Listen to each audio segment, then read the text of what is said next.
Mavros. Mr. Veriopoulos, you heard the question, you heard the previous answers.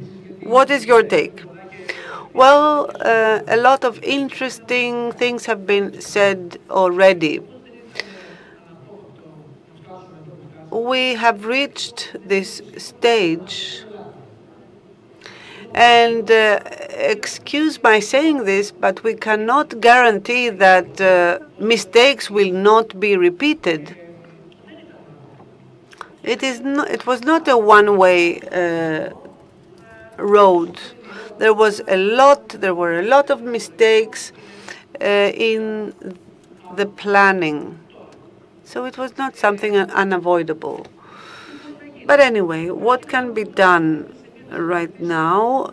An investor cannot create the right business plan because they don't know what they will sell. Will it be 50 with batteries and hydrogen without? There's no clear definition. Secondly, the investor has put a lot of energy into licensing, and now the investors are waiting.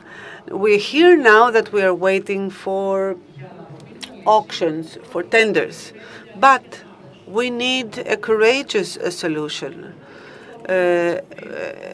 A solution that will also respond to fairness for all. You cannot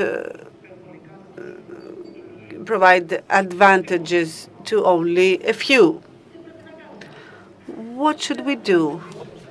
Apart from investing into networks, where you cannot have the Greek population to pay for renewables. So apart from that, we need to shift to distributed renewables with long-term storage options.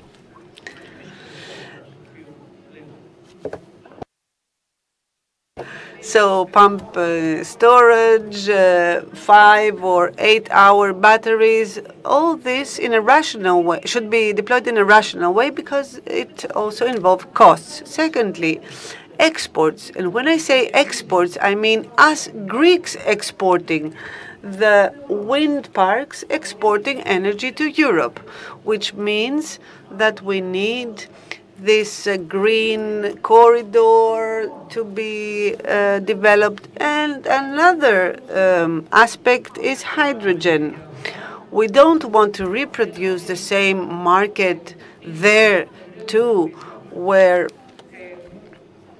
anyone would do what they want. So strategically speaking, this would be the solution for the problem. I cannot say exactly what kind of legal framework is required for this. I am not an expert on that. There are other experts. From what I understand, you are speaking first and foremost of a fixed framework, and secondly, energy storage is not only about batteries, but also pumping storage projects and long-term projects. Yes, I have said that on another occasion as well. We need storage, long-term storage now. The first studies that had been carried out by the technical university spoke of needs of 80 to 85%. But right now, ADMIA is telling us that the targets of 2030 have been surpassed. So 25 gigawatt plus 2 gigawatt roof solar systems, wind energy, this goes up to gigawatts. So as long as we have a little sun and wind, we can have a generation of 18, 20 gigawatt, which is 3 times the average load, which means that we need long-term storage and a better mix between solar, wind, hydro, etc. Thank you very much, Mr. Veriopoulos, General Manager for Development of Terna Energy. And now let me go on to Mr. Dionysios Andronas, General Director of EDP Renewables Greece. You are representative global company that has a large footprint in Greece as well. So what would you say about our topic? Well, thank you for giving me the opportunity to participate in this panel discussion. Actually, much has been said. I wouldn't want to repeat that. We are at a point where we are repeating problems without solutions. We set promising targets, ambitious targets, without taking parallel connections, interconnections, cross-border connections into account and how these projects can be implemented. We are currently saying that the 2030 target has been achieved, although 15 gigawatts we don't know how we're going to install them.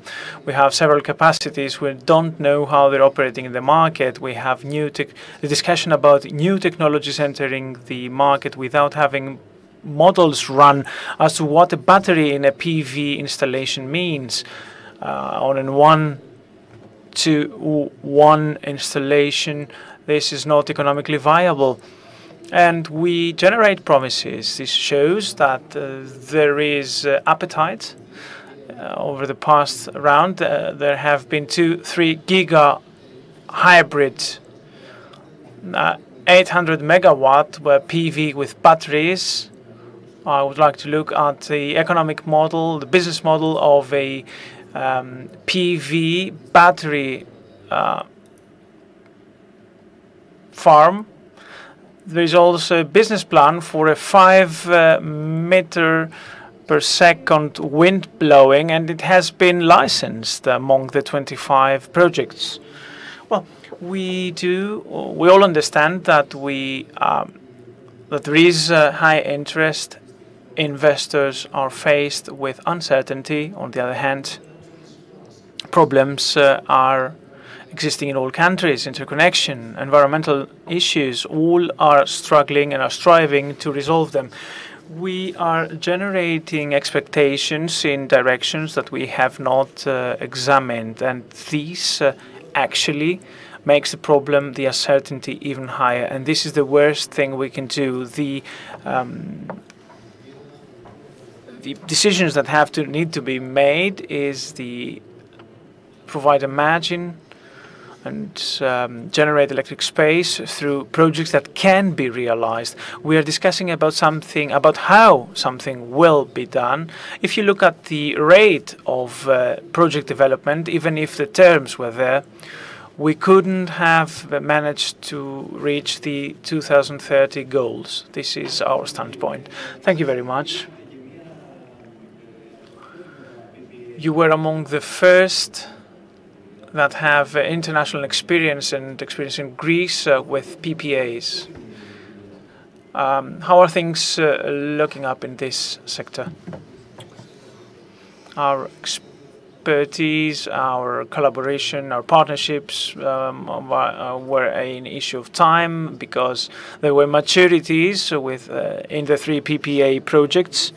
We were lucky there. There was a reluctant market we were faced with. They weren't familiar with the PPAs. There was no way one could talk about a long-term, a 10-year PPA in Greece. All have adapted themselves and have identified the opportunity.